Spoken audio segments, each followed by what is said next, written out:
Me did the young antechua, and maybe I'm discovered for Europe. I come a bush for Ghana. No, me used to tap send, tap send. No fee mobile money transfer. Aye easy, aye convenient, aye fast, and sounds so free. Won't you share? Me discover aye map him. Tap send. Intienne, also download the tap send app no ever mobile phone so free. Na first ka come abusuya for Ghana for na nyina. Tap send. Papa no.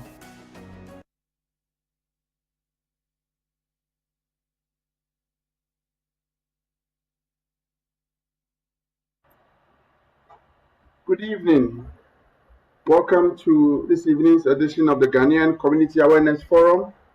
My name is Emmanuel Kwesi, the chairman of Ghana Union, UK. We are here again this evening for another important topic, something that I'm sure all of us, Ghanaians who are in a position to go up and down Ghana and UK, at this point will need such information. I know you would all have heard about it. The president has said something about it, but now we've brought the experts who are tasked to ensure that we can get the details of everything that was said in the presidential speech last week. This evening, this program has been put together by the work of Ghana Union, the Ghana Nurses Association, UK, the Western Region Association of Nurses, UK, Ghanaian Nightingale Nurses Association, UK. The program is sponsored by Tap Send, your only best money transfer route to Ghana. Just tap, and send.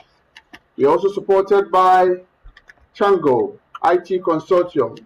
If you are a school, a college, friends, family wanting to put together for any development, there is an app that you can download and you can all chip in bits and pieces to help your homeland and part of your alma mater wherever they are. We also have tonight some key support from Atito Development Foundation. Atito in the Volta region, they're making a donation to a school where there are no computers and they are trying to refurbish the library with computers. I'm told the inauguration will be tomorrow. So if you want to make a donation, please do so. Help Ghana become Ghana that we had all wanted to be. It has to take you and I to make the difference. So make a difference by donation. If you want the details, please reach me after the show, or I'll put my number on the chat room for you to do that.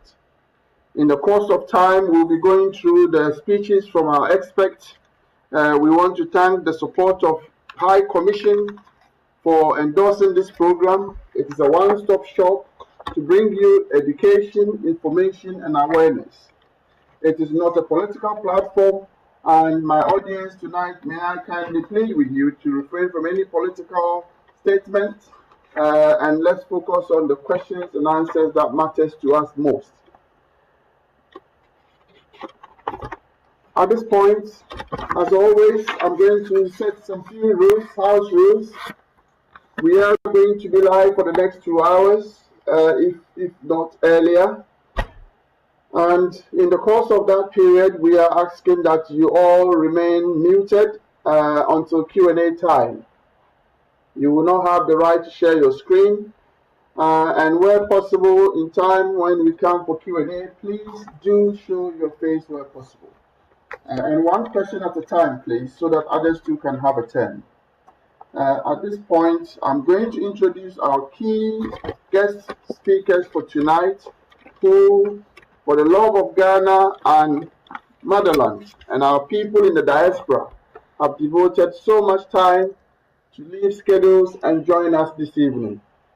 These are distinguished gentlemen in their professions, experts on the field, and if I was to go and read all their accolades and all the things they've done, it would take a lot. But I'm sure I have their permission to mention their current title, what they do, so that at least you will all know that they are the right people to talk about the issues that we have today.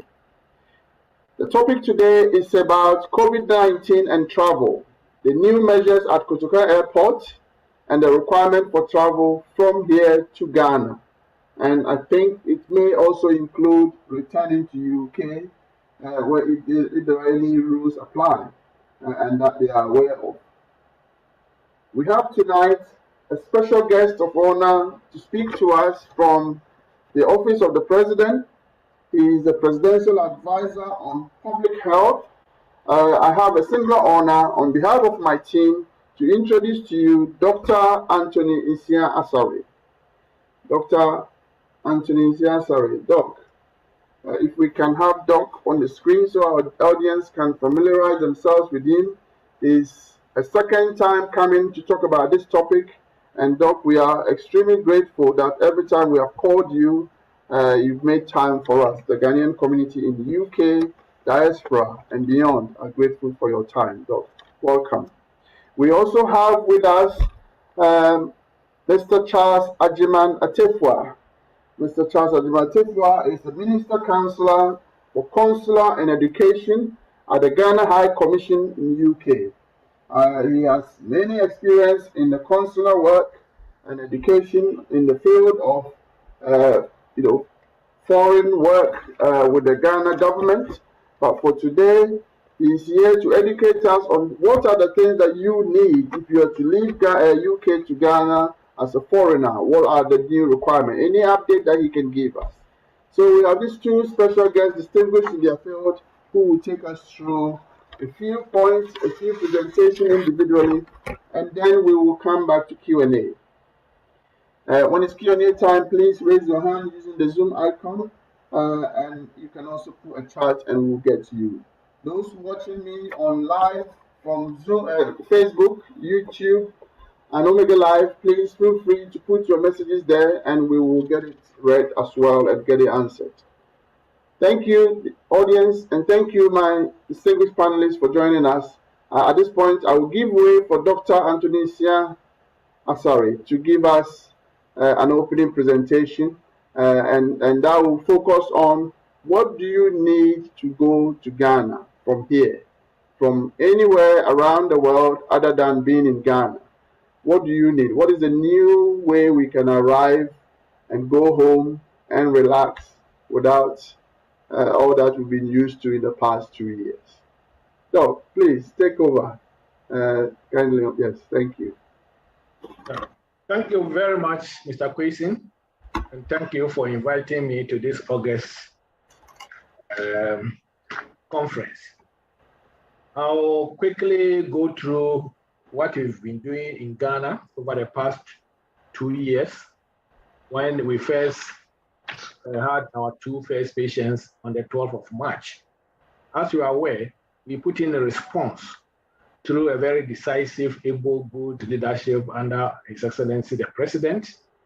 And we have all the time been guided by 5 overriding principles in our fight against the COVID-19 pandemic, which was made pandemic or announced as pandemic on the 11th of March. Unfortunately, the day after WHO announced it, we had our first two patients who came from outside the country.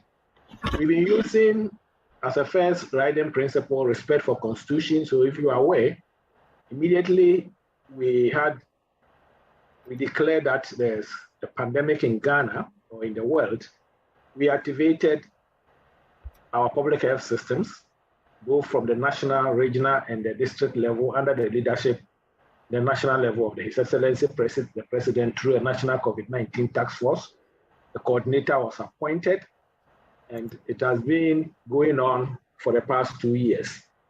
We then have to put in impose restrictions through an act of parliament because we believe in respect for the Constitution, and through executive instrument, the Restriction Act 2020 Act 1012 was imposed, and then we also had some executive instruments for the restrictions, Executive Instrument 68 and Executive Instrument 164.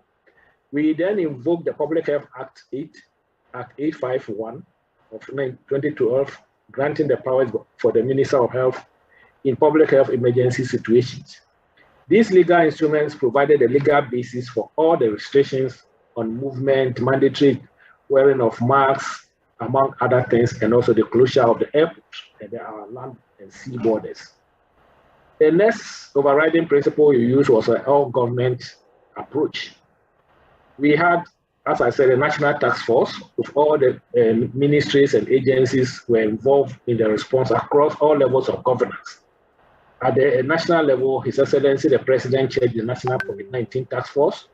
At the regional level, and the metropolitan, municipal, and district assemblies, the leadership were provided by the regional minister and the chief executives of the municipal, metropolitan, district assemblies. And all regions and districts activated the public health emergency management committees that they have. The district also activated theirs. And we have a national technical coordinating committee which was overseeing the implementation at the health sector actions and collaboration with all other actors. And then we have the National Emergency Operations Center, the EOC, which was also activated. With 4 thematic areas actively, they were engaged in surveillance, case management, risk communication, and laboratory. The third strategic point that we used was also all society approach. There was continuous, and there have been continuous engagement of all the society. The Ministry of Information has been leading press briefings since the start of the pandemic, and we have been having regular updates by His Excellency the President on measures taken against the spread of COVID-19 in Ghana, what we have nicknamed the fellow Ghanaians. In fact, so far he has had 28 updates. The last one was on the 27th of March 2022, which we eased the restrictions that we have put in place, especially at our ports of entries and the airport in particular. We have been having broad stakeholder engagement of various organizations and groups, and we have intensive public education through the Ministry of Information and its agencies, and the Ghana Health Service and the Ministry of Health and Ministry of Education, among others. The fourth thing that we've been doing is we're using science and data to inform all what we do. So we are guided by evidential data and research from public health, medical, political, social, and economic sciences in our thinking and decision at each stage that we take any action. We've been putting in restrictions, and we've been easing the restrictions strategically, and also trying to make sure that it doesn't cause any problem for us. Decisions on response to the pandemic have been driven by data and science. A team of public health experts, medical laboratory scientists, and expert physicians have been involved in the rigorous assessment and review of data for decision making. And we've been engaging all institutions such as School of Public Health, the Ghana Academy of Arts and Science, civil society, religious bodies, professional associations in our decision making. The fifth thematic point is we've been doing all these things to be Ghana. We tailor our solutions to the peculiarities of our country and our people, recognizing the inherent opportunity for our country ahead of Ghana beyond it. So we want to use this opportunity, as the President has always been saying, to turn this crisis into opportunities. And that's exactly what we've been doing. To do this, we have major political initiatives that we have undertaken so far. The first one was to limit and stop importation. That's the reason why on the 22nd of March 2020, when we started having a lot of cases, which all of them came, most of the first cases came from outside, we managed to close all our borders. So we closed the borders on the midnight of 22nd March.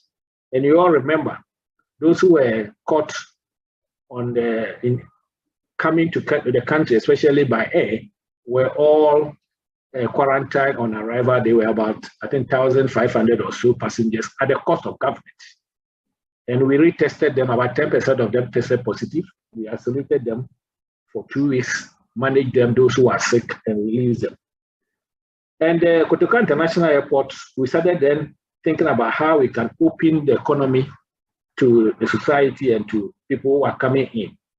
So, and we also closed schools. We closed all activities of social gatherings. For example, for the first time, Christians didn't celebrate Easter in 2020. The Muslims couldn't go to Mecca, they couldn't do any activities, churches were closed, schools were closed, all activities came to a standstill. The worst hit were the hospitality industry. Then we started thinking about reopening the borders, especially when we were able to start testing. We started with 2 testing sites, but now we have about 50 testing sites, both public and private. So the airport was open on the 1st of September. So as I said, we've been easing the restrictions strategically and also using science and data. So when we started opening the airport, we thought about what can we do so that the airports will be open, people will come in, and still the country will be safe. So we are the first country in the world to institute an instant rapid testing at the airport. And I know people ask questions about the costs and all sorts of things, but we've always been saying that we don't look at only the cost, we look at the effects. So what have we done so far at the airport? Since you opened the airport, as at the 5th of April, we've tested over 868,487 passengers, out of which 7,500 of them have been tested positive.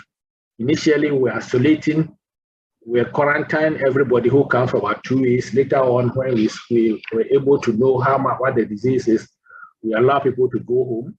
And then we started also isolating them and compulsory isolating them, I think somewhere when we had the second wave. We have so far had 4 waves. We had the first wave in 2020 between June to August. We had the second wave after the Christmas festivities in 2020. And then we have the third wave, which was a very disastrous wave also when the Delta variant came in August to September 2021. And they have the last wave, which was mainly the Omicron variant, which was in early January to early March. But now I'm happy to say that we are out of the 4th wave. We are now having active cases between 35 and 42 cases. Active, that's the patients that we have supposed to be taking care of. Sometimes we have a positive case of about 1 to 10 patients a day. Most of the cases were in the airport. And then what we have also been doing was to containing the spread through knowing the footprints of the virus. And then we also provide adequate care for the sick.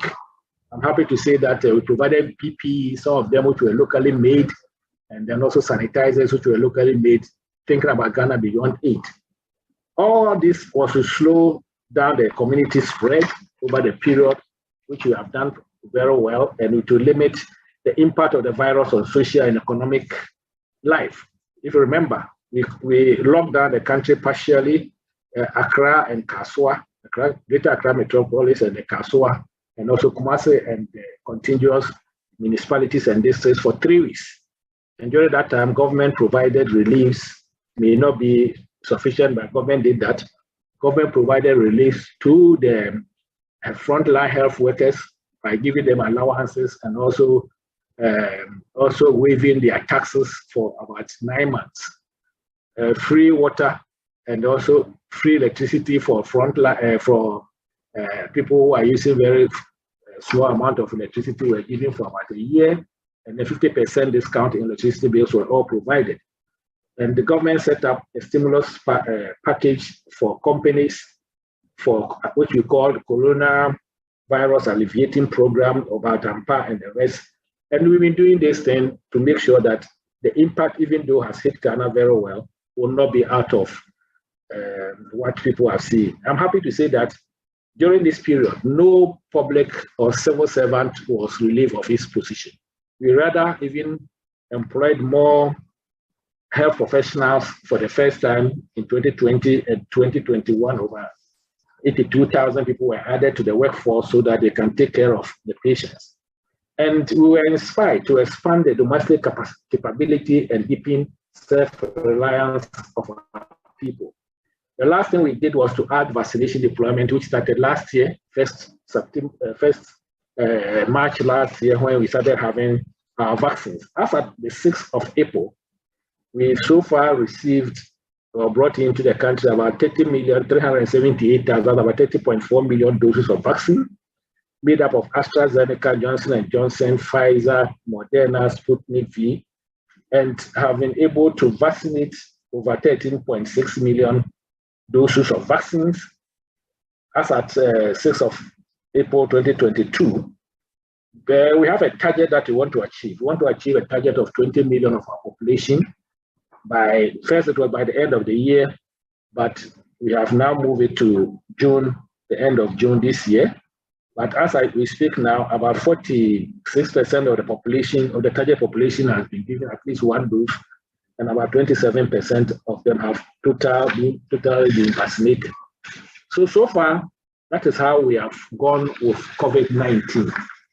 So on the 27th of March this year, His Excellency the President, together with advice from the COVID task force and the technical people, realized that the disease has gone down, both in Ghana and the sub-region, even though there are some countries, especially in China and some parts of America and Europe, where they are still having problems with the number of cases that they are seeing. But because of the number of doses of vaccine we have given to our people, and we have also been doing some studies of the seroprevalence test in the country, we realize that there are some areas, especially the hotspots, where about 80% of the people have already been exposed.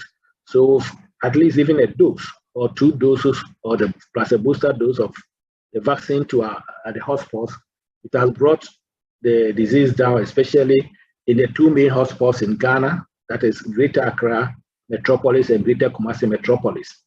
So we decided that, as we've been doing from time to time, we have to ease the restrictions that we have in place. So the first thing that the president announced was to ease some of the restrictions for people who are traveling by air into the country. And I'm sure that is what will interest you the most. What we have said, effective from 28 March 2022 at 00 hours, that is midnight of 27th March or early morning of 28 March 2022, we said that for pre-arrival process, that is travelers intending to enter Ghana, all international passengers, including those from the ECOWAS sub-region, intending to fly to Ghana will be required to be fully vaccinated. So the key word is that everybody who is flying to Ghana, before you are allowed onto the flight or before you are given your boarding pass, you should show evidence of full vaccination. But we are also aware that a Ghanaian or a foreign resident in Ghana who has traveled for one reason or the other is coming back and who is not fully vaccinated cannot be prevented from coming into his or her own country or a country where he's staying and working. So we have some few exemptions. We said Ghanaians and foreign residents, that is those who are 18 years and above, arriving in Ghana will be required to provide evidence of full vaccination for a COVID-19 vaccine at the point of embarkation and upon arrival at Kotoka International Airport. 2, fully vaccinated will be exempted from pre-departure COVID-19 PCR testing from the point of embarkation. Remember, hitherto, if you want to come to this country, you are supposed to have a negative 72-hour PCR test before embarkation. But now we are saying that if you are fully vaccinated, you don't need to do any pre-departure COVID-19 PCR testing before you embark to Ghana. 3, fully vaccinated will be exempted from COVID-19 testing. That is the antigen testing that we do at the Kotoka International Airport upon arrival. So if you are fully vaccinated and you are 18 and above, you will not do any PCR tests prior to embarkation, and you will not be required to pay and do any COVID-19 antigen test at the airport. The next point is 4, partially vaccinated or vaccinated will be required to present a negative 48 hours PCR test. The time that when you are infected, you can infect others. So if you are coming and you are a Ghanaian or foreign resident in Ghana, the identity to show that you are a Ghanaian is your Ghanaian passport or your Ghanaian Ghana card. So that's the only way you can show that you're a Ghanaian. You are not fully vaccinated or you are unvaccinated, you are required to have a 48 hours PCR test result, which you show to the airline before embarkation and upon arrival at Kotoka International Airport. We check that. 2, such a person who is partially vaccinated or unvaccinated will undergo COVID-19 testing at the Kotoka International Airport upon arrival. And 3, partially vaccinated or unvaccinated will undergo a COVID-19 or be offered COVID-19 vaccination for free at Kotoka International Airport upon arrival. So this is for Ghanaians and foreign residents in Ghana.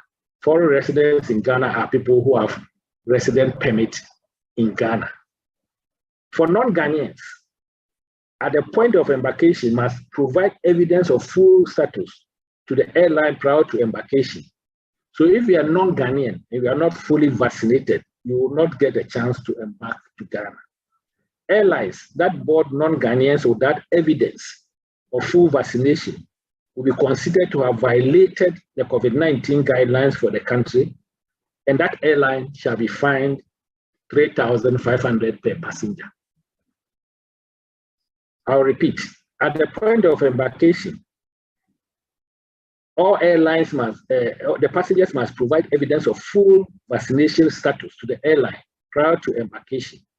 And any airline who boards non-Ghanaians, that's without evidence of full vaccination, will be considered to have violated the COVID-19 guidelines for Ghana and shall be fined $3,500 per passenger.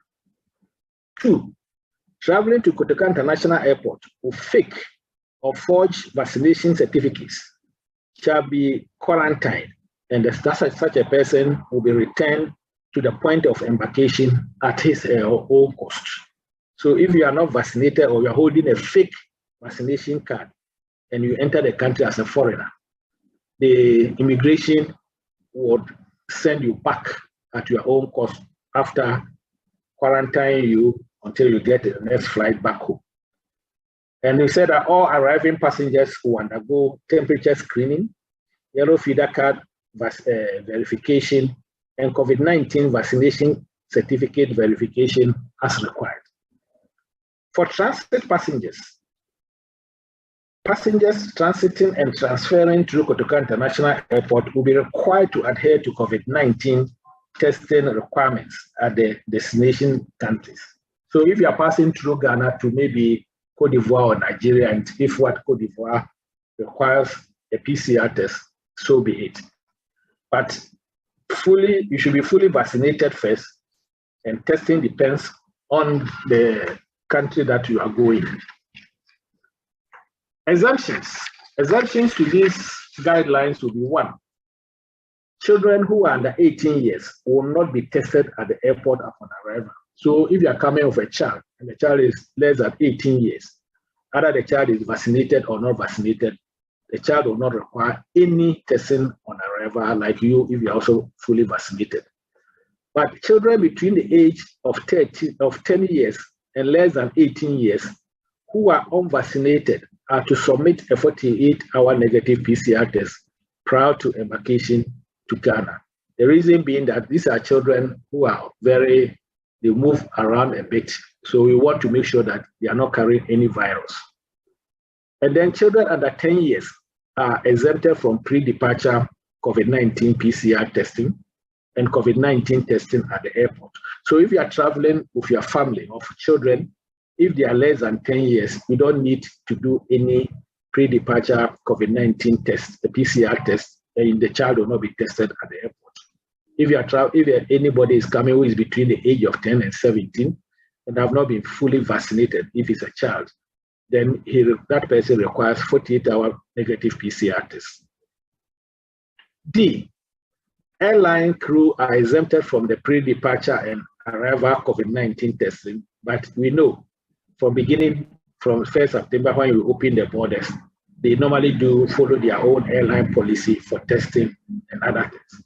And E, passengers who arrive under emergency circumstances, such as diverted flights, will not be required to undergo testing if they do not leave the airport or remain in isolation in their hotels.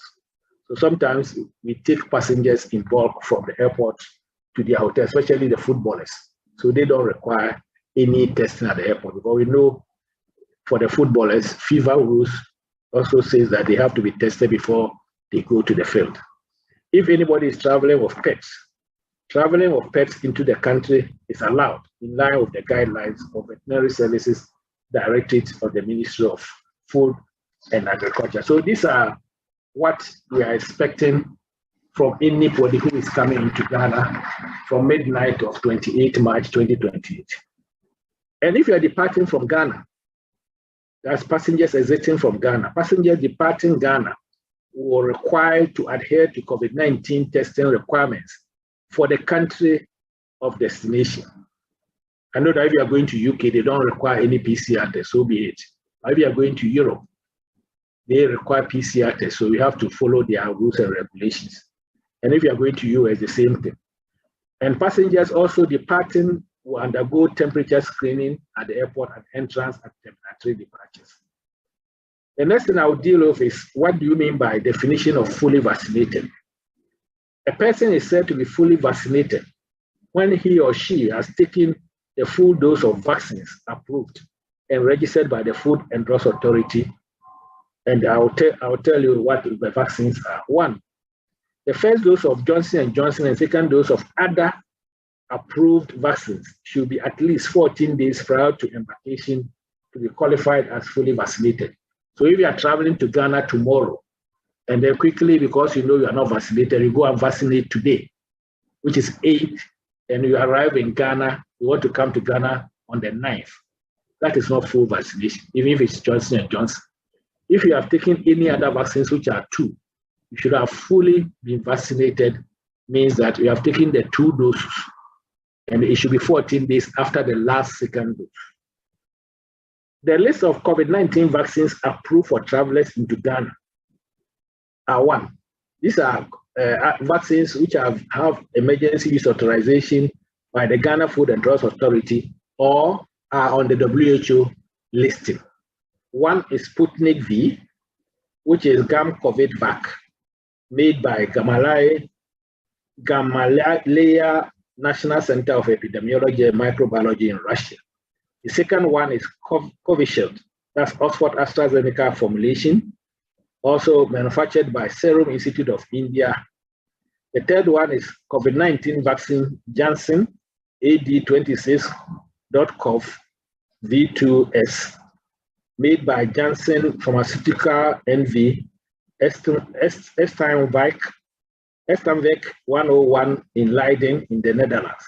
The fourth one is Pfizer, that's BioNTech Comirnaty BT162B2, which is manufactured by BioNTech Manufacturing GmbH from Mainz, Germany, or Pfizer Manufacturing Belgium from Belgium.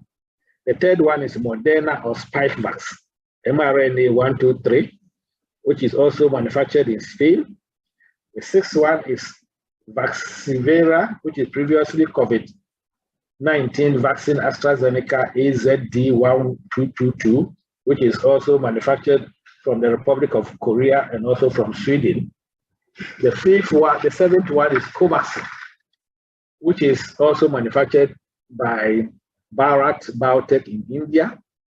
The eighth one is BPP-CoV, that's Verocells, which is manufactured by Sinopharm from China. The ninth one is Coronavac, which is the Sinovac from China. These are vaccines which have been registered in Ghana and also on the WHO list. So if you don't hold any of these vaccines and you're holding other vaccines which are not been given emergency use authorization or listed by WHO, you will be considered as not fully vaccinated. So ladies and gentlemen, these are the new protocols that we have put in place for anybody who is coming to Ghana. Anybody who is coming by road, we have also opened the land and sea borders. So if you are coming through the land or sea borders, if you're a foreigner, or if anybody is coming, you want everybody as much as possible to be fully vaccinated. foreigners who are not fully vaccinated will not be allowed into the country through the land or the sea border, like as you have said for the air borders. If you are Ghanaian and for one reason or the other you have gone out and you are coming through the sea or by road, then you also undergo a 48-hour PCR test before you enter the country. As such, Ghanaians and foreign residents who are in Ghana will not be tested at the point of entry because we don't have the means and the logistics to test them at the point of entry. And because of the logistical nightmare, if you start testing people for around all our 45 borders that we have in this country. So this is how we are going about it. But we are waiting for ECOWAS to come out of protocols, which, whether we like it or not, will abide by it. So ladies and gentlemen, these are the new protocols that we have put in place. And these guidelines are going to guide us, but we are studying the situation. If the need be, which I hope not, we will not shy away from coming up again with other measures to curb the pandemic in this country. All what we are doing is that we want to save life and livelihoods and also make sure that we turn this pandemic into opportunity. Thank you. Thank you very much, Doctor. This is a very important message because all of us listened to the president and all we took back was no PCR and you can arrive. But actually, having explained the kind of vaccines you actually need is even more important. Because if you go to Brixton Market and you get some vaccination, don't think you can enter Ghana. So check with your GP, check with whatever you've taken into your body before you even buy your ticket.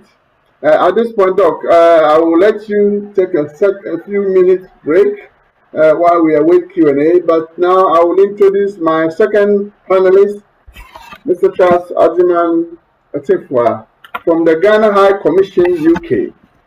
We also heard that the president said there are new requirements for exercising your right to travel to Ghana, and you are the right person to do that. So please, give us any information that will obviously help doctors information for us to be able to articulate some questions that we can put to both of you. Please take over. Good evening, ladies and gentlemen. I think Doc has done justice to the subject. That is the updated COVID-19 guidelines for travelers into Ghana. We, on our part, as the mission, following the president's directive on the 27th of March 2022, the mission quickly updated its website. All that we did was to add what the president mentioned. Thus, before one can enter Ghana, just as Doc explained, one needs to be fully vaccinated. So nothing has changed. We only, with regards to the checklist, the requirements that one needs to qualify to obtain either visa or passport. So on our checklist, it remains the same. For example, you need your valid passport, which is there, 2 recent passport size photographs, your hotel reservation, which you use as reference, and the next is an undertaking that your host in Ghana will make sure that you fully comply with the immigration laws of Ghana. In the case of minors, birth certificate of child traveling with parents, the appropriate fee, your yellow fever vaccination certificate, letter of authorization, completed letter of consent with supporting documents, that's affidavit for children under the age of 18, signed application form, a typed and signed letter of invitation from reference, that's the one inviting the applicant, copy of resident permit, that's the proof of address, the exception of those in UK. Then for full original birth certificate again of children under the age of 18. Then we have prepaid self-address envelope that is not mandatory for all postal applications. We have colored photocopies of the biodata pages of parents of applicants under the 18. And the last one, which our compatriots should take note, is a hard copy of the NHS COVID pass for all applicants age 18 and above. Just as Doc explained, before you can obtain Ghana visa, you need to be fully vaccinated if you are 18. Then if you are below 18, just as Doc explained, the guidelines follow. So on our part, things remain the same. The only addition is the provision of the COVID pass. So you are supposed to provide a hard copy when you come to the mission to apply for visa. And then as we speak, only those who put in application for priority, that's the 24-hour service, they are supposed to come in person. There's no change. Those doing the standard application, you're supposed to do your application by post. So before you post, you make sure that you have a hard copy. I repeat, hard copy of the NHS COVID pass attached to your application. Without the hard copy, what we do is that we will, upon receipt of your application, we inform you that please, we have not received your COVID pass, for which you are supposed to send it back to us for us to be able to process your application. So that is for visa. Now for passport, the checklist remains the same, because the passport is basically for Ghanaians and nothing have changed. Because of the biometric enrollment, you have to come there in person for your biometric to be captured. So yeah, that is what we have for passports. Nothing has changed. It is only the visas that we are now requesting the NHS, a hard copy of the NHS COVID pass, a hard copy of the NHS COVID pass for all applicants age 18 and above. 18 and above.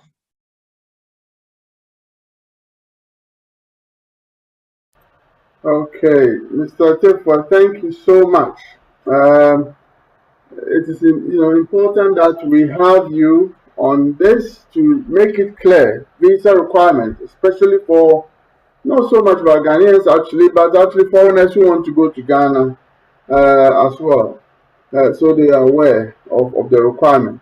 We will take a second break, so you can also grab some glass of water, and we'll return for Q&A. Before I do that, I want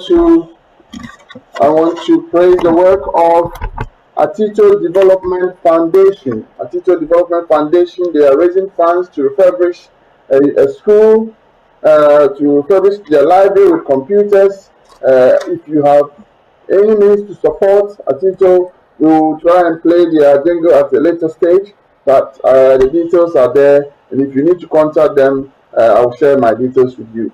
We also want to thank TapTapSend. TapTapSend has brought together with us this program so we all can be at the comfort of our home and watch live what the education we are providing for the community. We want to thank IT Consortium for their support, without which these programs would not be possible. Ghana High Commission for their endorsement, Ghana Union, Ghana Nurses Association UK, Western Region Nurses Association UK, and Nightingale Ghanaian Nurses Association UK. We are grateful to Omega Live TV for carrying this live, and I have to say this program is broadcast to you by the Ghanaian Community Awareness Forum on Facebook, YouTube, and obviously on Zoom. We will take a second break for a few adverts and we will come back for Q&A. In the meantime, please raise your hand using the Zoom icon and we will call you in order. With the other questions on chat will be read, and anyone with questions on Facebook can also be read for you, and I'm sure our panelists will answer. We will come back in a second.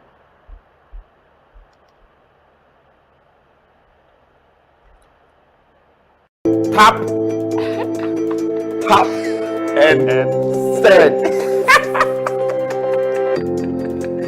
It's okay. Go. Let me speak to my people.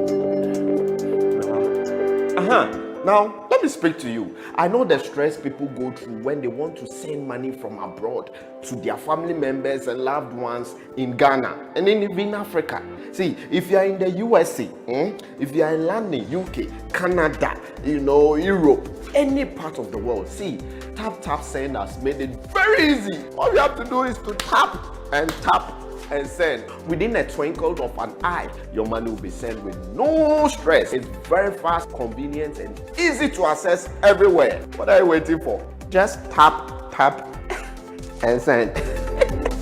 Download Tap Send now on Google Play and App Store. Tap Send. It's secure, convenient, easy, and fast.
Medidi ya nyantechwa emre bia mdisika be free Europe akoma abusuafo wo Ghana no me use tap send no fee mobile money transfer eye easy eye convenient eye fast and sounds so free untua hwe me discover aye mapem tap send entienne also download the tap send app no ewo mobile phone so free na fesika komo abusuafo wo Ghana afa na nyina tap send papa no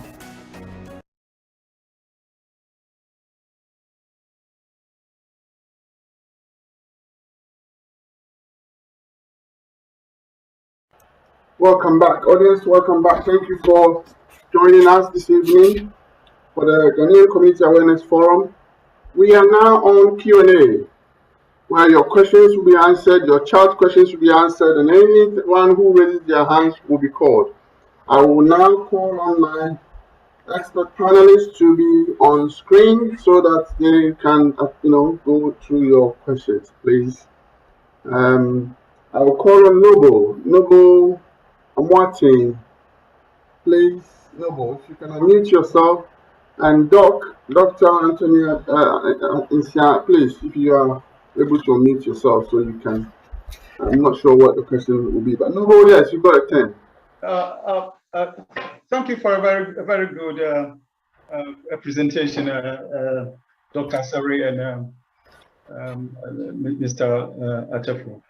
I have only two questions. The first one is to do with the penalty for the airlines.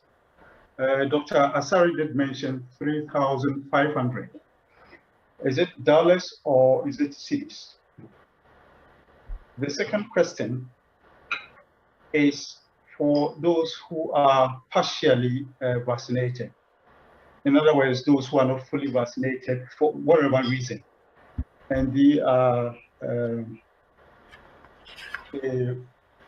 coming from Britain dual citizenship, but they have, say, a foreign passport, British passport or whatever, and for any reason they are not fully vaccinated. And for the simple reason that maybe there's an emergency, for instance, they need to go to Ghana to say attend to a very emergency, like say somebody passing away in Ghana or whatever, but they are not fully vaccinated. What arrangements do you have for those type of people? So it's only 2 questions. Thank you very much. Thank you for that. I'm sure Doc will take note of that. I will call on David Yanoma, please. David Oshianoma, to add to the question.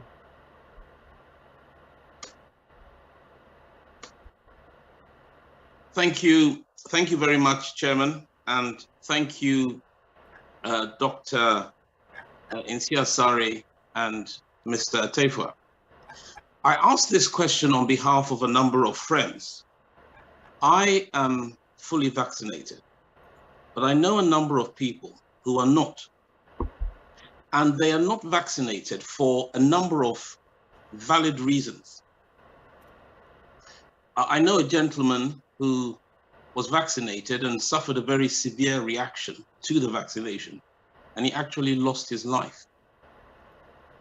And so there are people around him, family members, etc., who are against the vaccination. Now, against the weight of some of the scientific data, which clearly demonstrates that the vaccination doesn't work for certain people, and the fact that there are people who have been vaccinated, fully vaccinated, who still carry the virus, why is it that those who are not vaccinated for good reason are being denied the opportunity to go to their motherland? And as a matter of human rights,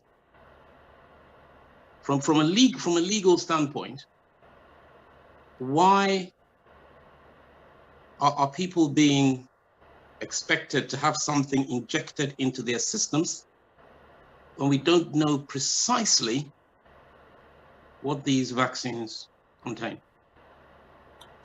Thank you very much, David. Doc, I guess these are your area as a medical officer yourself, and having been involved for the past 2 years. You can give us an idea. Yeah, thank you very much, Mr. Moderator. The penalty for the airlines is $3,500. $3,500. For the partially vaccinated, if you're a Ghanaian, when you are doing rules and regulations and policies and protocols, and you start bringing in the initial stages exceptions, this one, it doesn't work in anywhere. It's never done anywhere. So if you are partially vaccinated, as I said from the beginning, for Ghanaians, and I've explained what Ghanaian means. Ghanaian is by, you have to have some sort of identity. You have to have either a Ghana card or Ghanaian passport. Then you're a Ghanaian. At least that's why you can see you are a Ghanaian coming back to your country. We cannot stop you from coming to your country. And we said that if you are not partially vaccinated or you are not fully vaccinated or unvaccinated for one reason or the other, you are coming back to Ghana, we have 2 things that you have to do. 1 or 3 things. 1, we want you to have a PCR negative test, 48 hours PCR negative test. You reach the airport, you do an antigen test, and then we offer you vaccination. For the past 10 days that we have been doing this, almost everybody who comes, in fact, this was even there before the new protocols came into place on the midnight of 28th of March. That is the protocols for this country. So if for one reason or the other you think you should not be vaccinated and you are not a bona fide Ghanaian who is coming back home, I'm sorry, that's what our protocol says. We are trying as much as possible to save the lives of our people here and also make sure that people are protected and lives are also protected and livelihoods are also protected. I think every country has protocols that they put in place. You can argue about vaccination, but some of us believe as doctors that vaccination has helped us a lot. If you look at our expanded program of immunization for childhood illnesses, there are a lot of arguments about the vaccines, why you are injecting things into people and all sorts of things. So far as some of us are concerned, so far as what the data and science that we have seen, what the vaccination have helped us, because we had, for example, a lot of cases during the last fourth wave.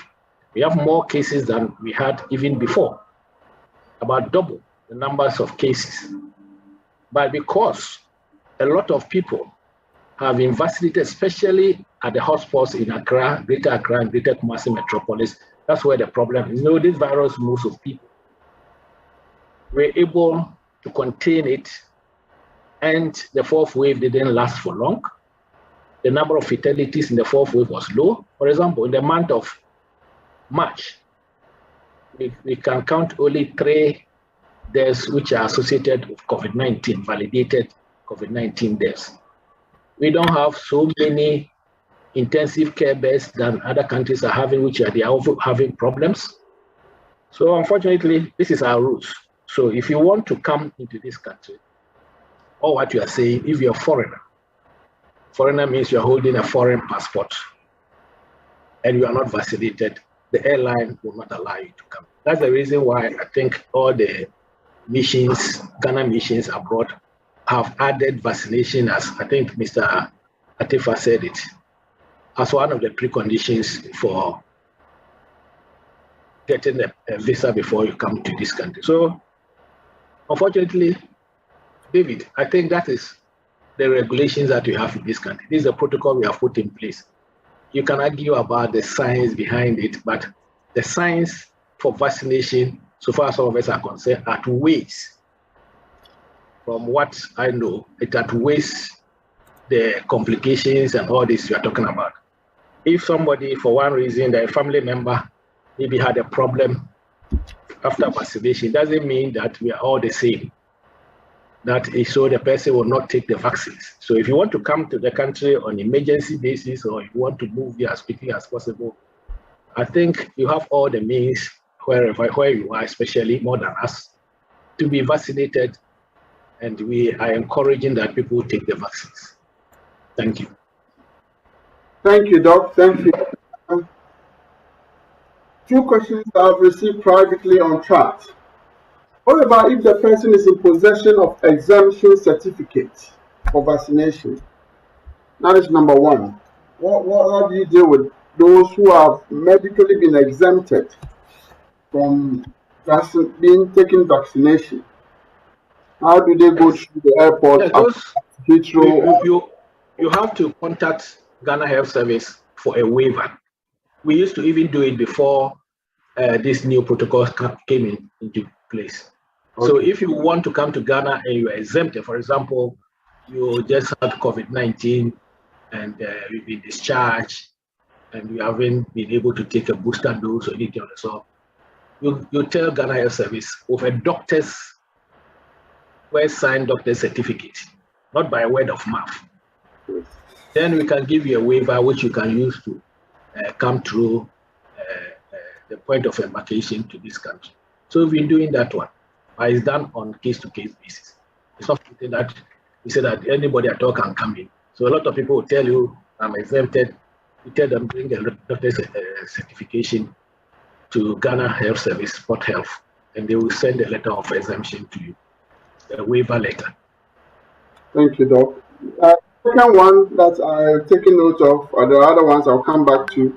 What happens to a child under 18 with a foreign passport, traveling with a Ghanaian parent with a Ghanaian passport if they are not fully vaccinated? And the child, yeah, all children under 18. Whether foreign or if you listen to what I said at first, we said that all passengers who are coming in who are 18 and above.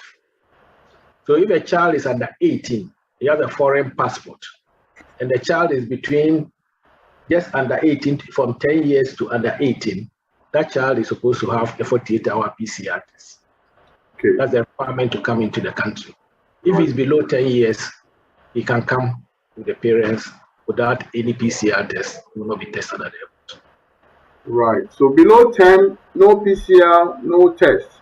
But between 10 to 18, they need 48-hour PCR and at the airport. Yes. Right. So they will need 48 hours PCR. There will be no test at the airport. Right. Okay. Okay. There's a chat room question here.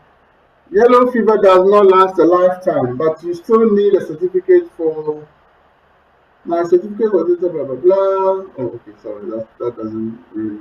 I think we've got a senior pharmacist from the Ghanaian community called Sedna Egman Agama, a Ghanaian pharmacist, chief pharmacist actually from the Medicine Council on the chat room, answering some of the chat room questions. So Sedna, we are grateful for your help. She's actually helping with some of the questions there.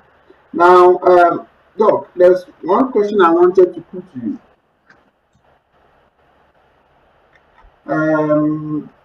So foreign residents who are partially vaccinated can travel via air to Ghana with a 48-hour PCR test. Is it still compulsory to have a vaccination at the Kotoka airport? So a foreigner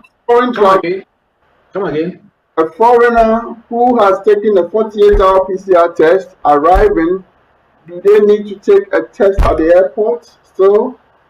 Would the foreigner be fully vaccinated? No, they are not fully vaccinated, but the airline will not even pick the foreigner because it doesn't have the first major criteria to come to this country. It's vaccination. So if the foreigner is not fully vaccinated, he will not be boarded. Okay, another one. We have been used to filling so many variations of forms. You have to fill passenger locator form. You have to fill airport declaration form. A couple of times I've been there. You know, some of these forms are quite a lot.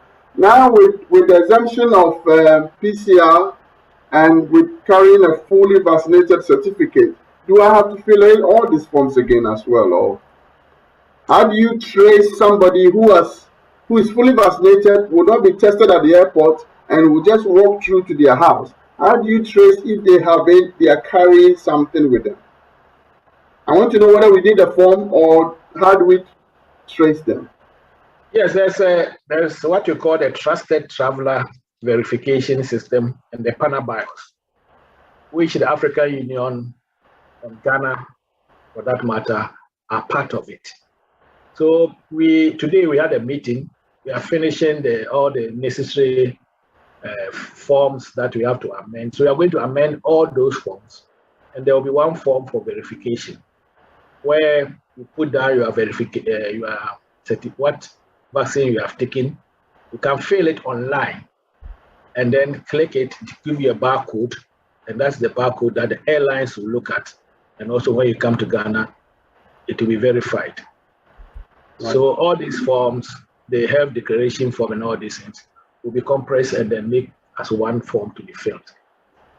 Thank you, sir. For the meantime, because at first you have to pay for the PCR, the antigen test, and then you get a number and a code, and then you use it to fill the health declaration form. Now it's no more required. Right. So a lot of people, a few Ghanaians and foreign residents in Ghana who are not fully vaccinated, and they are doing the test at the airport, do the payment at the airport on arrival.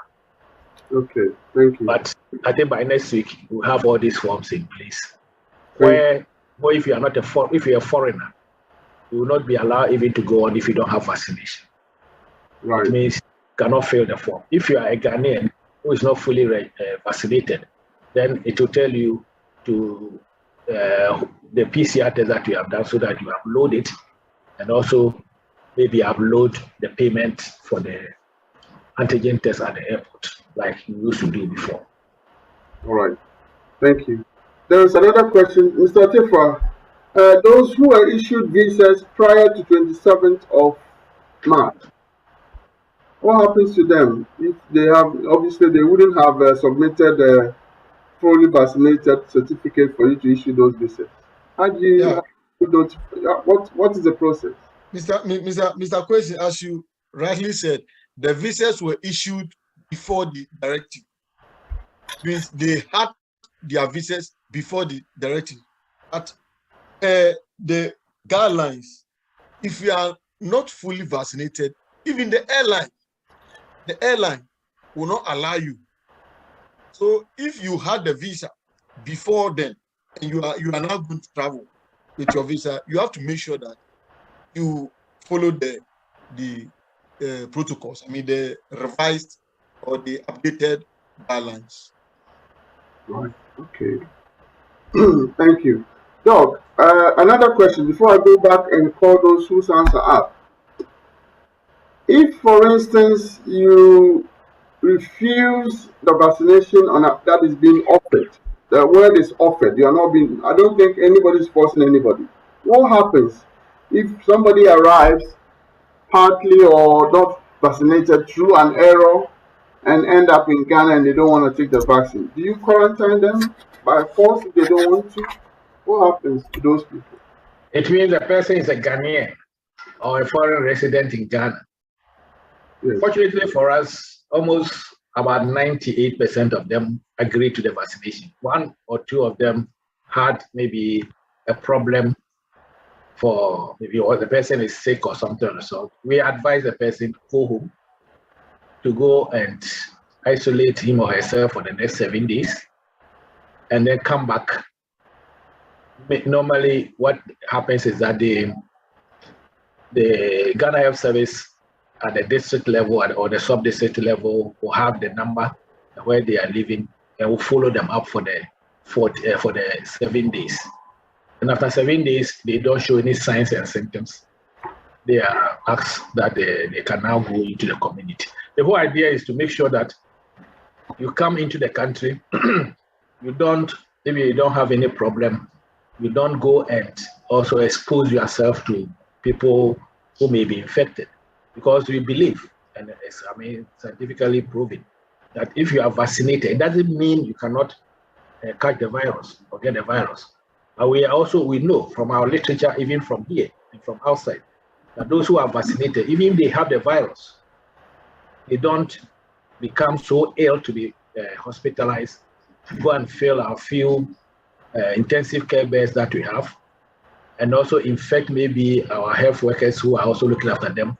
And such people also don't die. That's why I said in the month of March, even though the cases started coming down, we had only 3 cases. If you compare the number of people who lost their lives in the second and the third waves, and the number of people who lost their lives, even though we have a lot of positive cases in the 4th wave, where we have had a lot of people in the hotspots have been vaccinated. It was less than half of what we saw, for example, in the month of August and September. So it means vaccination protects you. And it's scientifically acclaimed. Everybody knows that vaccination protects you from becoming too ill, to be hospitalized, and to die. And that is what we are using until people who have been vaccinated. The vaccination started only about 2 years ago. And we hope that as we go on, we all will learn exactly what the whole vaccination issue is about. But as we speak now, that is one of the best bets for us globally, not only for Ghana. Thank you, Doc. I'll call on Amy. Amy, please. Amy, if you're still with us, please unmute yourself, and the floor is yours, Amy. Okay. This goes to Dr. Asare, please. You mentioned that returning Ghanaians who are not vaccinated, so Ghanaians residents, those who have Ghanaian passport, who are not fully vaccinated, or let's say not vaccinated, they do their 48 hours PCR test before boarding the flight. Then they get to Ghana, they do the test again at the airport. And then you mentioned they will also be offered COVID-19 vaccine. So I just want you to maybe explain the word offered there. Is it compulsory or an offer which can be refused? As I said earlier, I think some few minutes ago, the word is offer. Mm-hmm. Offer means that the person who is going to give you the vaccine will explain everything to you, will explain the advantages and disadvantages to you, why he thinks you should take the vaccine. And to me, it's even apart from that, you should also realize that I don't think you have, if I'm one of you who is coming in that situation, not every time I reach the airport and I have to go through all sorts of things and pay money and everything, I will vaccinate and go away. And as I said, about 98% of the people who are offered take it after explanation. Because ideally, when you don't agree, you have to go home and go and isolate yourself. And now that the number of people who are coming through the airport are few, I'm very sure that Ghana Health Service at the district will be able to monitor such people who are isolating themselves. So that's how it is. So the word offer is offer. I don't want anybody to think that compulsory, whether you like it or not, we tie you up and give you the jab. No, nobody does that in Ghana. For all the vaccines we are giving in Ghana, we haven't forced anybody at all. We tell you the advantages and disadvantages, what the effects of it, what are the complications, what people have done. And I remember when the president was speaking on Sunday, he told everybody that he took the vaccine about a year ago, he and the wife. They are still as fit as fiddle. Nothing has happened to them. And we've taken a booster dose, and we are all well.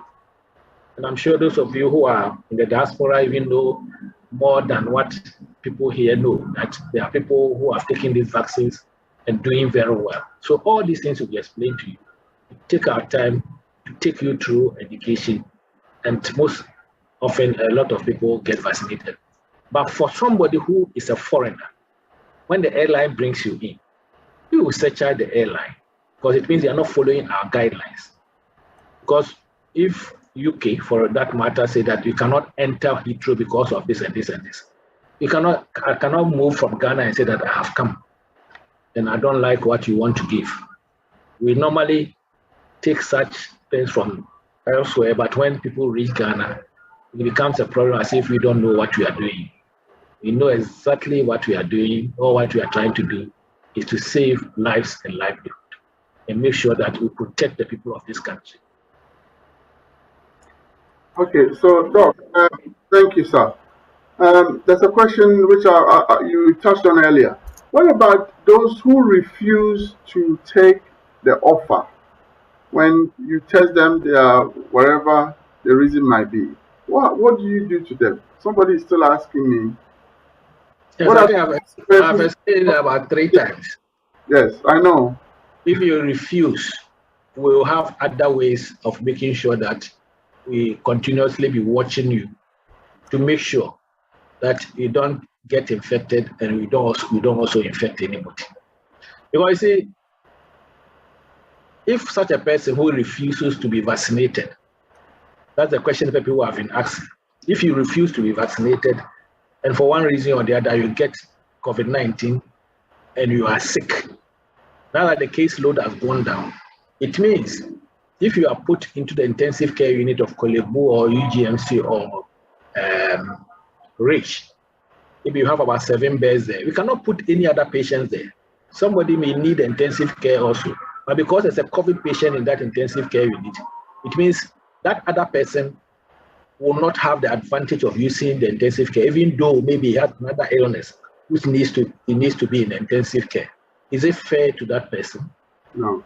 Is it fair to the nation that we should spend our money on you because you believe that you will not take any any vaccination because you don't believe in it or because of one reason or the other, you don't want to take it. I don't think you are fair to the good people of this, the 31 million people of this nation. That's the reason why we do everything possible to make sure that you understand what you want to do, and then we offer you the vaccine. If you don't agree, then you go to your home and then quarantine yourself. People are even thinking, why don't you have an isolation center, put you in a hotel, as they do in some other countries, at your own cost? So instead of taking the vaccine, and then you go to maybe Kempinski and lie down there for, is it $300 or $200 a day for the next 7 days? Then it's your choice. That's how it is. Right. But God being so good, almost everybody that has been offered after explanation, some of them are difficult maybe for the first few minutes, and then say, why not? Because if I'm offering you, if I'm telling you, I'll tell you that next time you travel and are coming back, you go through the same process. Why do you do that? And you take it. Thank you, Doc. So one question that I've got here too is, for instance, hypothetical, but equally important. If somebody has a fake PCR, vaccination, whatever, manage to slip through the net at the Heathrow, get to Ghana and you pick them up, what is the penalty for such a person, as against the airline that couldn't pick it up? Yes, the airline, that's the argument that the airline has been making to us, that they may not have picked the person up. But if it is fake, and for example, if you are not a Ghanaian, you'll be repatriated at your own cost. Right. If you're a Ghanaian, maybe Ghanaian laws will apply, but I know people will come and start begging and all sorts of things. But it will make life a bit difficult for you at the airport. Mm-hmm. Make sure that if you have to stay at the airport for some time before we attend to you, everybody will do that. You can shout at the top of your voice, but nobody will mind you. So I'm appealing to everybody that, look, if anybody gives you a vaccination card which is not authenticated, because we have a database. In fact, there's a international database where we all feed into. So if the last time I came to Germany, for example, I was in 4 countries in Europe. Anytime I show my vaccination card and they scan the QR code, it appears into the database. But if somebody gives you a vaccination card which doesn't go into the database, because if you don't have the vaccine, it will not be in the database because it's quoted. The dose that you took, the batch that is coming from is quoted. The manufacturer is quoted, and they are all on the barcode.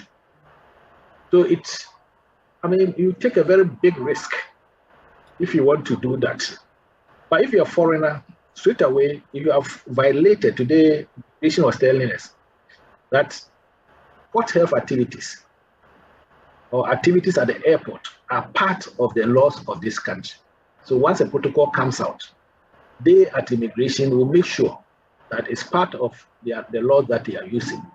So if anybody brings in a fake certificate and is a foreigner and he has to be repatriated, he will be quarantined for a period until you get the next available flight to put the person on at the person's own cost.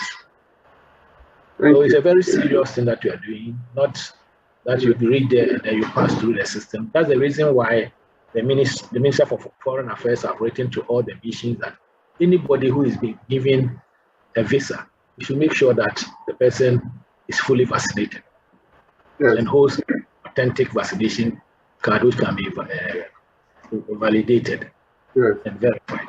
Doc, it's important you said that. It is the reason why these forums are important, because some people might say, well, the president said that. Why are you doing a forum? Because we want to know the specifics of what was said, so that our people will not take chances and find themselves either humiliated or find themselves in a very uncomfortable scenario. Mr. Tefa, we want to find out, what has been your issues that you have experienced since the 27th with those who are required to be fully vaccinated before visa issue? Has there been any occasions where people have challenged that authority and, giving scenarios that makes you feel like we can't deal with this person? Is there anything you can share with us? As a mission, no. On the moment the president gave the directive, that's the 28th, we also updated our website. So thereafter, we started explaining to our applicants, the visa applicants. So if you apply for visa without the COVID pass, as I said, we take time, explain to you. Someone may say, oh, I did not hear, I don't know. As a mission, we have all the time to explain to you the need. And we say, oh, I completed the application form, I didn't see that. Don't worry. When you come there, we will explain to you that it is a need for your own good. Because if you are unvaccinated, even the airline will not board you. So why don't you do the needful then? Thank you. Thank you so much. We'll take one question from Ms. Comfort Yamiche, and we'll take a few notices for the next program after this, and we'll come back to more Q&A. So, Comfort Yamiche, a question, and then we'll take one notice, and then we'll come back to the Q&A session. Thank you again, Doc and Mr. Atifo, for your time. I appreciate you so much. Thank you. Can you hear me, please? Loud and clear. Thank you. Okay, then. Thank you very much for the information that you've shared. I'm not sure whether someone can answer this for me, please. What about those who paid for the COVID test and never had it because it's been cancelled? The PCR test in Ghana. Sorry. What I know is that since 28th of March, those who paid for the PCR test, that's if you come to Ghana, it was refunded to them at the airport. And I think those who paid on their site or paid by virtually, I think there's a way you can send them an email. I think you have seen, their email address, or if you are coming to Ghana, when you reach the airport, they will refund the money to you. They refunded everybody who paid when it came into force to the person. That's not a problem. Especially if you are fully vaccinated, you are not going to go through the test. Thank you, Doc. Can I just get you to confirm that, Doc, please? We do not longer need 72 hours, but now 48 hours if you are not fully vaccinated. There is two clarification here. We used to 72 hours. So are we now in a season where it's only 48 hours and no longer than that, please? Yes, now it's 48 hours and no longer than that. We look at the incubation period, and because you are not doing any antigen tests at the airport, that's the reason why we said let's reduce the number of days by 24 hours so it will be near to the time that you are arriving at the country as much as possible. So if, for example, if you are coming on Sunday, it means 48 hours from Sunday will be today. Right. So you can do the test tomorrow. Now there are PCR tests that you can do and get the results within 4 hours. It's not like before where you have to wait for 48 hours before you get your PCR test results. But that's one of the reasons why we agreed initially, and every country was agreed that let's do 72 hours. But now we have PCR tests which are done rapidly and the results come out rapidly. Some of them are. I've seen one, even in Ghana, we can get the results within 4 hours, 6 hours. And I know people, when they are coming, traveling, and they want PCR tests, they come to Kotoka International Airport somewhere midday, do their test, get their results, and then move to the terminal and fly out. That's what they are doing. Thank you. Thank you, Doc. It's important we are aware of this so that at least we are not confused with the two informations. I happened to take somebody via the airport a couple of weeks ago. I also hope that, Doc, with your permission, I hope that website can be updated, because I happened to take somebody to the airport and on the Ghana Health Service, it says that if you're Ghanaian, that you have left the Ghana less than 14 days, you don't need PCR to go back. When we got to the airport, the airlines didn't even know whether that was the information or not. So we had to screenshot and show it to them, and they let the person on. And when they go to Ghana, they were asking them to do a test, even though it was on the Ghana Health Service. So we need to make sure, I hope, with all respect, that these informations are up to date, so that people don't find themselves having to argue with the people at the airport all the time. They are doing their job, they do it well, we applaud them. We don't want to be there and make it sound like we know more than they do. That's their job, and we should only be listening to them. So at this point, well noted. yes, thank you, Doc. We will let you know the next program. The next program for this forum will be on the 22nd of April. Most of you will be aware, we did discuss the Borders Bill, the Nationality Bill, which we believe will make changes to the laws that can take away your British citizenship without notice to you. We did have lawyer Bernard Owusu talking to the issues with us. We are now going to give you an update on where it is that the bill is at in Parliament. So, in Parliament, bill goes through stages, committee level, scrutiny, and all of that before it goes for a vote, first vote, second vote, and then it goes to a final vote. Then it goes to the House of Lords. Those who are in UK, you understand the process. We are going to have a Conservative member of Parliament for North East Bedfordshire in the House of Commons to come and tell us where is the bill now and how is it going to look like once it's fully passed. Whether it's passed or not, I'm not even sure, but he will be the right person. I'm also following lines with our Ghanaian MPs, some of our Ghanaian MPs who are in the Parliament, to join Richard on this forum. So on the 22nd, we want to give you an update to let you know where we are with this bill, what impact it will have once it's gone through, and everything else. So that is our next program. Please share when you have the notices with your family and friends, and let people know about it so they can also come and get the information that will be passed on. We will take a few seconds break, and once we do, we will come back to a few Q&A and we will bring this to an end. In the meantime, I will have to say this program is brought to you with thanks from Ghana Union, the Ghana Nurses Association UK, the Nightingale Ghanaian Nurses Association UK, and the Western Region Association of Nurses UK. We are supported by Tap Tap Send. Tap Tap Send, your #1 money transfer route to Ghana. The rates are high, the rates are good. This is the right time to send the money if you have one, because you get good rates. Also with Chango and IT Consortium, those helping with community initiatives in Ghana. Ghana is our home. We need to help Ghana so that one day in the near future we can all go back and not wake up 4 a.m. to work. I know Ghana, people wake up at 8 and relax and go to work. It's nice, isn't it? Doc is laughing. But I know others too that wake up 5 o'clock because of traffic. So yes, I know that there are situations that compels others to leave early. So yes, we'll take a few seconds break and we will come back to more Q&A.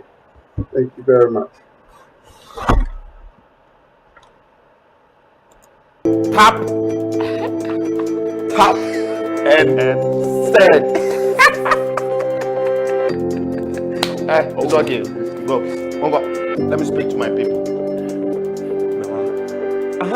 Now, let me speak to you. I know the stress people go through when they want to send money from abroad to their family members and loved ones in Ghana and even in Africa. See, if you are in the USA, if you are in London, UK, Canada, Europe, any part of the world, see, Tap Send has made it very easy. All you have to do is to tap and send. Within a twinkle of an eye, your money will be sent with no stress. It's very fast, convenient, and easy to access everywhere. What are you waiting for? Just tap and send. Download Tap Send now on Google Play and App Store. Tap Send. It's secure, convenient, easy, and fast.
Mi vogbo mai karawe, dauma ya flidio mi vogbo mai karawe na vogbo mai dauma.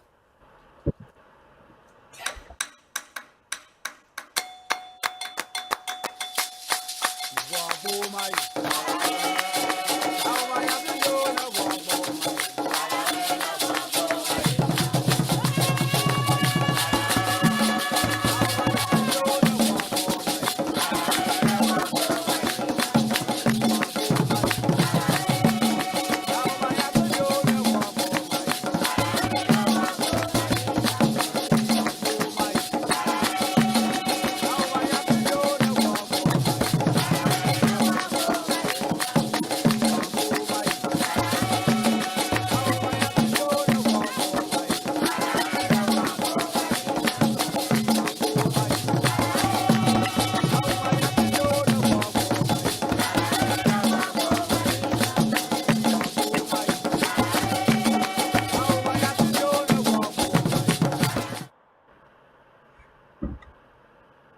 Me did the young antechua, and maybe I'm discovered for Europe. I come a bush and for Ghana. No, me used to tap send, tap send.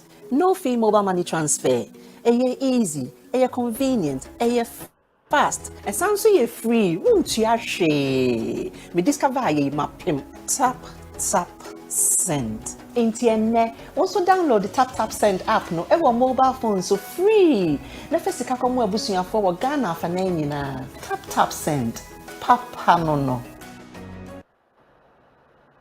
Welcome back. Thank you so much. For Tito Development Program, they are trying to refurbish a school computer library for students. All of us come from, there is always a village behind a successful person. So let's all look at what they are doing, help with them in the terms of donating towards the courses. I understand the launch is tomorrow. They are looking to raise 740,000 Ghana cedis. They've raised only 106,000 so far. So we need your help, please. It doesn't matter where you come from. You could come from Western, Eastern, North, and still contribute to a worthy cause. Please, let's help Mother Ghana to achieve its dreams so that we all can share in the glory in the years to come. We'll go back to Q&A. I have one hand up at this point. Marlene, please. If you're still with us, unmute yourself. Hello. Go ahead. We can hear you. Okay. What I want to say, I really don't understand why this insistence for vaccine. Why I say that, lots of people can come into your country who's had the vaccine and is traveling with the virus, and you don't give them no tests. So I really don't see this massive insistence that every single person that come in the country should have a vaccine. And that's what I want to see, if that will be enforced indefinitely. because people will be coming in your country, having the vaccine and have the virus and passing it to people. It is no guarantee to stop people getting it and spreading it. If there was, I could see this definite insistence that everybody come into the country have it. Even in the UK now, people, it's not a must that you must have the vaccine. So I'd like to know the reason behind Ghana insisting. I know he said he's protecting the people there and everybody is for that, but it is no guarantee. So I'd like to hear a reply to that. Thank you, Marlene. Before Doc or anyone attends to your question, Ghana is a very, very, very, very small country of 30 million people. UK is 66 million plus. And you would appreciate that even in the course of the COVID, people were forced to be in a hotel costing them £1,700 or even £2,000 from wherever they were coming from. I'm not answering for Doc, but I just want you to understand why the need is important. Because we don't have the NHS we have here that nobody pays to go to hospital. We don't have the St. Thomas's and the guys and all the Queen Mary and the rest. We have to make the due diligence. And I'm not speaking for government or anybody. I'm just sharing my experience with you as frequent traveler to Ghana, that it is important that we look at this as a positive step. Because I would rather have people who are not vaccinated not going to Ghana than those of us vaccinated being penalized with the constant PCR test, constant test at the airport. And if you think of a family of 5, it costs £500 PCR test to go to Ghana. It's been a tough time for 2 years. So let us look at this from a different perspective other than insistence. The government is saying, if you want to come to Ghana, this is the rules. Doc, I don't know if I've made your answer any worse or better, but please go ahead. No, you've made my work very easy for me. As you rightly said, even economically for the one who is traveling to Ghana, which one is cheaper? Is it going for vaccine, which is free? I know that UK vaccination is free, isn't it? Ghana vaccination is also free. We had a lot of people complaining about when we're doing the testing, you go and do PCR tests and you come to the airport and you are tested again at a cost that people were all complaining. So all what we are saying, as a sovereign country, we believe, those of us who are at the forefront believe what the vaccines have done for us. And we believe strongly that yes, you can still be vaccinated and carry the virus and infect someone. But the key word is you don't get so sick to be admitted to a hospital or you lose your life. That is a known fact. The vaccines, nobody has said any of the vaccines is 100% sensitive. None of them. It ranges between 60% to about 95%.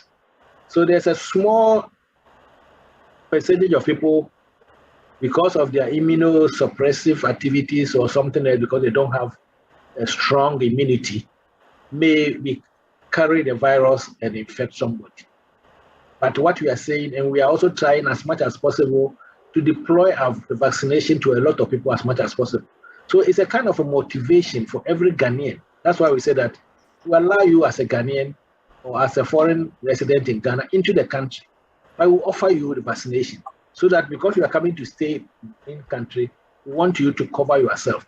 We want you to also not to be so virulent and so sick, so that when you go to come to visit your people, you may infect an old lady or old, because when you come from outside, the first person you want to see is your grandmother, your mother, your old people. They will hug you and do all sorts of things. For some time now, nobody is greeting, nobody is hugging. We want to go into our normal lives as quickly as possible. And we believe strongly, because from the initial stages, most of the cases that we see in this country, most of the variants that we see in this country were not from Ghana. They were imported. Now we've seen that if you do these things, immunization, all this, and then you also forget about the public health measures like washing hands, wearing the masks, and you give yourself out also, you have new virus coming in. And when there's a lot of new variants coming into the country, because we haven't vaccinated so many people like we have done in UK, then we are not very careful. We also develop new variants as is been happening elsewhere in the world. So please, to the last questioner, we are insisting because you believe that that's the way to go. We are insisting because we want you, when you are coming into this country, not to come and pick the virus from here and you go and say to everybody that you came to Ghana and you got yourself infected. We are insisting because we don't want you to come and infect your loved ones who may not have been vaccinated yet because they are very far away from where the vaccines are. But we are making sure that everybody, where that you are, will be vaccinated. So we want all of you to be friends of vaccination and try to convince your relatives, your mothers, your grandmothers, your sisters and brothers who are here, especially those in the villages, to avail themselves for the vaccination, which is free of charge. So that's what I'll add to whatever you said. Thank you. Thank you, Doc. There's some question here. It says, please, Doc, my concern now is we people fully vaccinated still get infected despite being fully vaccinated. What happens to our brothers even at the airport of an infected vaccinated individual? So we come in, we don't get vaccinated, we don't get PCR check, and in the course of our time, we are infected. And we mingle with the airport checks, airport assistants, the immigration, everybody, those wanting to push your luggage and whatever.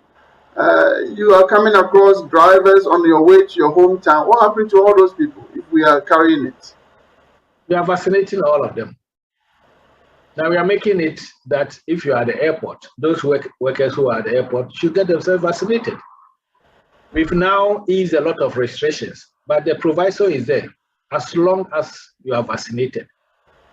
If opened up, churches can be full. And I'm very happy to announce here that the churches have assisted us so much during this pandemic. They are the people who have been announcing, convincing their congregants. The Muslims have also been helping us in their mosque. The chiefs have been also assisting us in their mosque.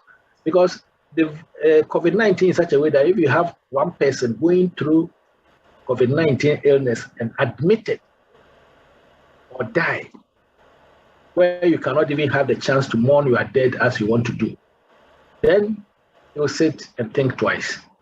I know some people who have been infected before, they struggled, got out of the hospital, and since that time, they don't want to remove their mask, even when they are drinking water. They just remove it slightly and put the water in their mouth.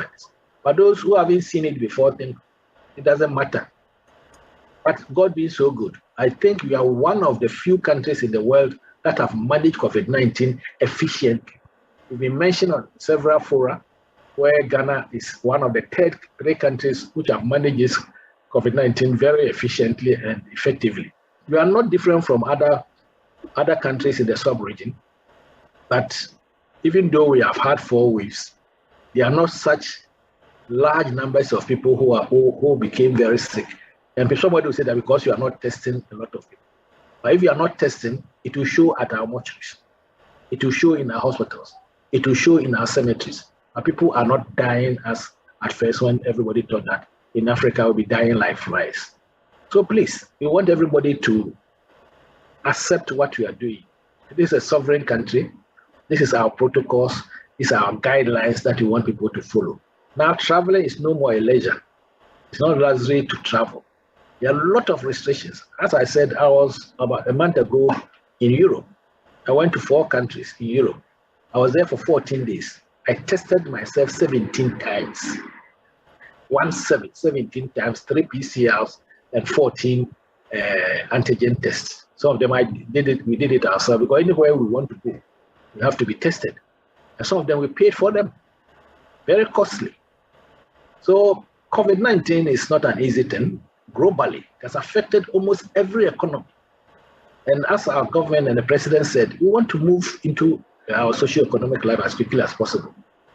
All our indicators, GDP and everything has gone down because we spend a lot of money on COVID-19 because we want to save lives and livelihoods. And as the president always says that It can bring it can bring the economy back to life, but it cannot bring a human being to life. And that's the reason why we are taking the steps and we are taking it progressively, strategically, and looking at the science and data behind it. So somebody can argue about the vaccines are not important and vaccines, I don't like vaccines and this thing. All what we are saying is that if you don't like the vaccines, please, you just keep your cool, be where you are. When it is all over, the world will be a free place for us and you can move around everywhere that you want to move. Thank you, Doc. Thank you so much. We've got some people's hands up. I'm going to go back to them. Selassie, please. Selassie, if you're still with us, unmute yourself. Thank you.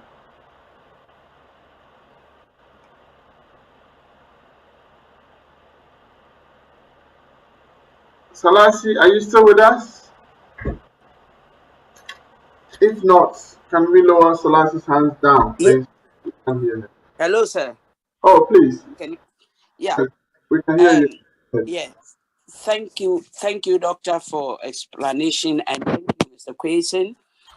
But as you raised the question, my concern is I want Doctor to, explain to me. We are all fully vaccinated, but we still counter this, virus. And we are now going to come to Ghana. We are fully vaccinated, but Ghana, we know that we don't have the resources like where we are, people here. Now, we are fully vaccinated here. We are coming there, and we are not being tested anymore. Or you don't put anything in place to know that everybody that is walking through the airport there is safe to go out there. Now look at our brothers and sisters, the population there. If one person who comes through there with fully vaccinated in the mind, but they are carrying the virus, what happens to these people? As Mr. Quayson said earlier on, what happens to our mother, brothers and sisters over there? Would it be possible for something, at least, even if it's the quick test, for everyone? It doesn't matter whether you are fully vaccinated or whatever, we pass through to make sure that we are not carrying this virus to come and give to our vulnerable sisters and brothers there. Because we all know that if we get to somewhere like, Nima, somebody, what will happen? So is anything being put in place? Ghana, yes, we all know you have done so well, and we are proud to be a Ghanaian. But can something still be put in place that when we walk through there, just as you've been doing, not mad, but to test us to make sure that we are fully vaccinated, but we are not carrying this to come and give to our brothers and sisters over there? Thank you. Thank you so much. It's very interesting. You see, you are the first person who is now asking that you should continue some kind of testing. I'm going to say, Doctor, that if you have yes. Well, I'm not happy he's talking. But it's a good point. The good point. But the problem is that I don't. Do you vaccinate or do you test when you get to UK? I don't think so. We don't. Yes. So why do you think that Ghana we should be testing when UK is not testing? Even though UK have thrown away a lot of the public health measures that they've put in place. All what you are doing is that you have the vulnerable society or your brothers and sisters who are at NEMA and don't want to vaccinate. Yes. I want to appeal to you that you take this opportunity and advise them it's free. They should get themselves vaccinated because you tell them you are coming to Ghana and you don't want to come and pick anything from them. So if they want you to come, you are fully vaccinated. They should also go and get themselves a jab. It's all over the place. We are doing it at lorry parks, at churches, at mosques, and everything. So that is one thing that I will tell you if you can do it for us. Two, I believe that if UK is not vaccinating, if other countries are not testing and this thing, and you want us to continue testing, we don't have a problem. We could have continued testing.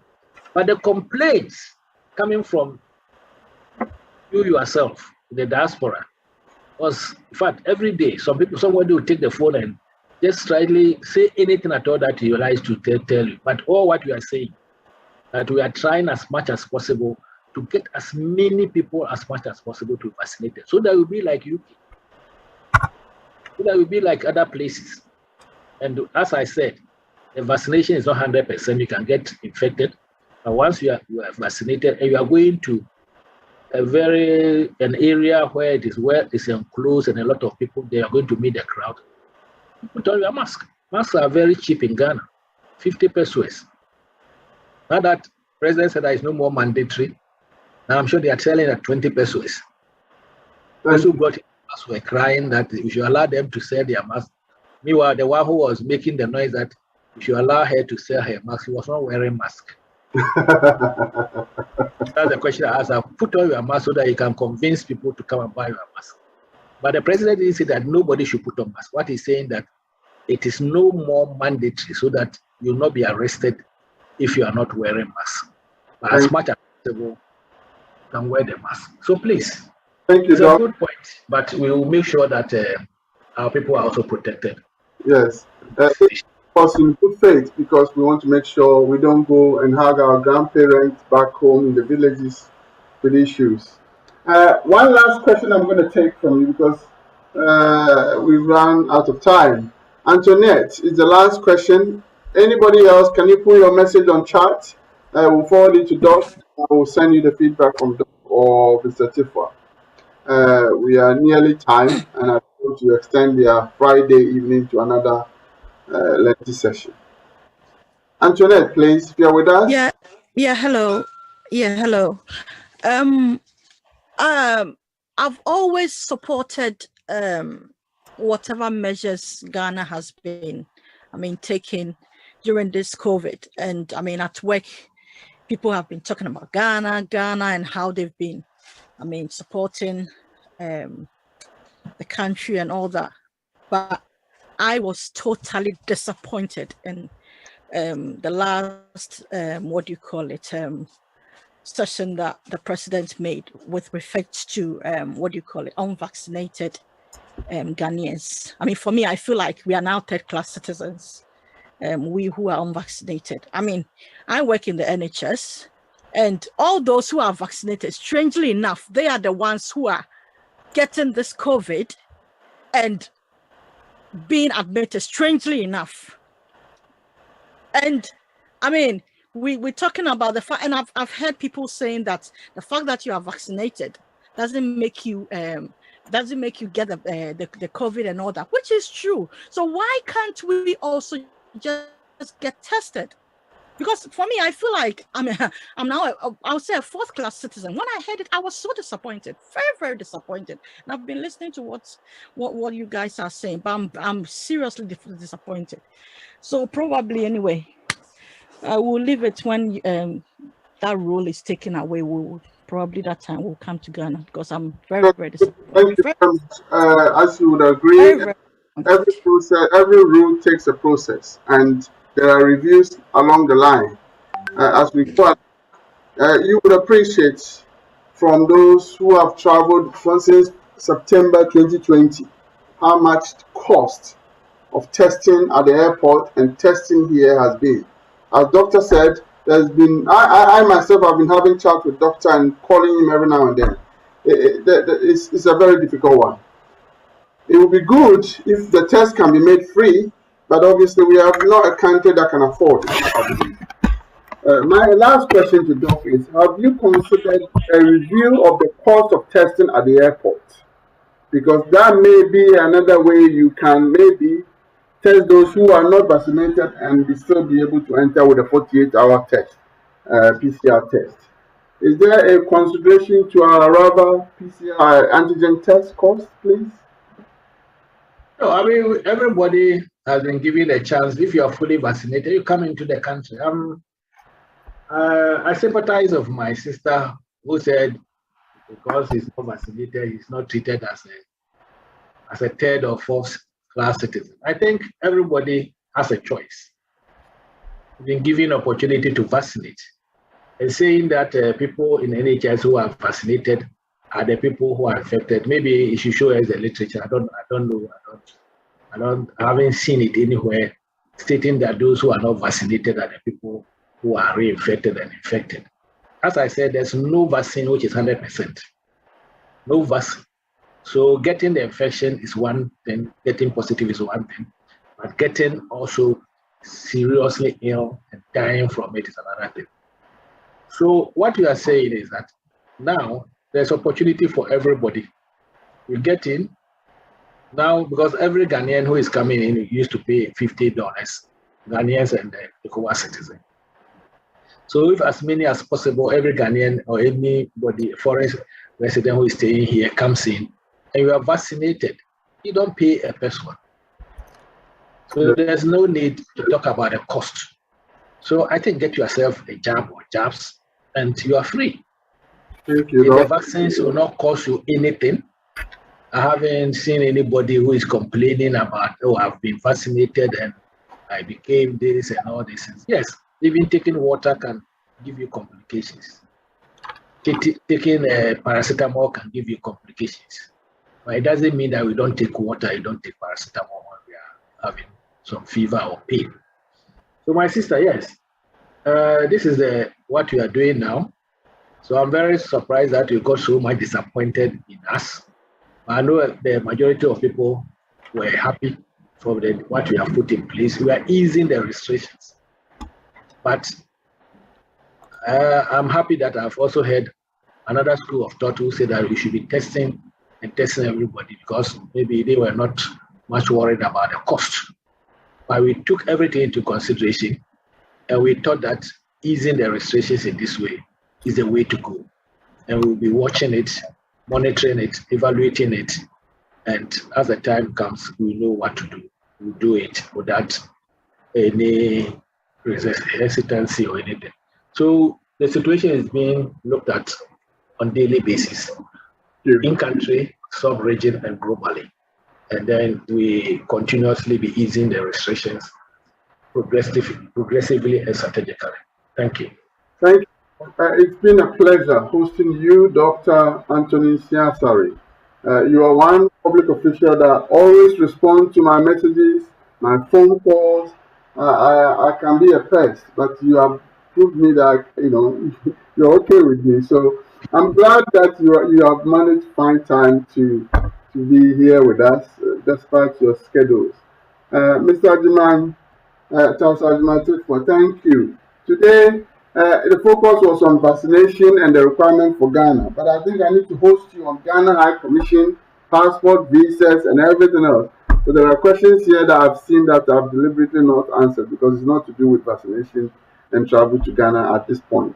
I think it's been a pleasure having both of you. Please, in a matter of minutes, can you round up your closing remarks, please? Mr. Tepa first. I must say that on our part as the Ghana High Commission, we are following the protocols. I mean the updated guidelines, and then when our applicants come, and those who don't come with the NHS COVID pass, we have all the patients. We explain to them, make sure that they provide us, then we issue them with the appropriate visa. At times, some come, you see that they lack patience. We have the patience to receive them. We have the patience to accommodate them. We have the patience to serve them. We are here to serve them, and we do just that. So we encourage our applicants to also assist us by following the protocols. So at the end of the day, we, the High Commission and the applicants, we all live happily. I think this is what I would say. Thank you, Mr. Tepa. Doc, Your final conclusions, please. Yeah, it's always been very nice, and I'm very happy anytime that I meet you and your group. I think I've learned a lot of things from tonight. I've seen that everybody has a different way of looking at things, and when we're taking the next easing of restrictions, I'll bring this to fore that look as if some people want us to continue testing. No. At the cost. Yes, it's just by the way. But I'm very happy that it's like that. But what I would tell you, since you in the diaspora, you have a lot of influence with your people here. What you are trying to let people do is that we have a lot of vaccines in country. As I said from the beginning, we have nearly about 81 million doses of vaccine in the country. We want to make sure that we give at least 60% to 65% of our people vaccination, the adult population, to get our herd immunity to what African Union has set for all of us. We are doing it. We are moving on. We have enough vaccine. So please, I've said it 3 times, inform your relatives, friends in country that as much as possible, let them come, go to the nearest place where we are giving vaccination, or when the vaccines come near them, they should take it and take their full dose. Those who need to have a booster doses, also we have available. We can mix and match them. If you've taken AstraZeneca, you can go for Pfizer. Luckily for us, this has given us opportunity to improve on our health systems. Before that, we didn't have ultra code system in the country. Now all the 16 regions and almost all the 260 districts have ultra code vaccine storage. We are moving forward. We've learned a lot of lessons. We want to improve the number of infrastructure we have in this country so that every district will have a good district hospital. We want to put up 3 psychiatric hospitals in the country. And more importantly, we are moving into vaccine production, which hopefully come January 2024, the first commercial doses will come. Not only for COVID vaccines, but we are more interested in malaria vaccines, in TB vaccines, in other childhood vaccines. We want to challenge our scientists in our research institutes. We want to challenge our pharmaceutical companies to go into biological preparations, biological preparations, and also vaccines, so that we become self-sufficient in vaccines and also secure health security in this country. So continue to back us, pray for us, pray for the government and the president and everyone, all of us, so that we get out of this pandemic as quickly as possible and move this country forward and put health at where it's supposed to be. We want to be like UK. We want to be like St. George's Hospital and the NHS system, so that we run a very good system in the country, because health is wealth. That's the reason why we are trying to do all these things to make the country a better place to live. Thank you, and God bless all of you. Thank you, Doc. Thank you, Mr. Tifa. It's been a pleasure, as I said. You spent so much time with us. We are grateful. May God continue to bless your counsels and upon your work. That as many times as we call upon you, you are here to educate, inform, and make us aware of the issues around our community and in our country of our motherland that we love so dearly. On behalf of Ghana Community Awareness Forum, I want to thank all the audience for joining us. It's been an informative evening. Have a restful weekend, and please stay safe and be well. Good night and be blessed. Thank you. Guys.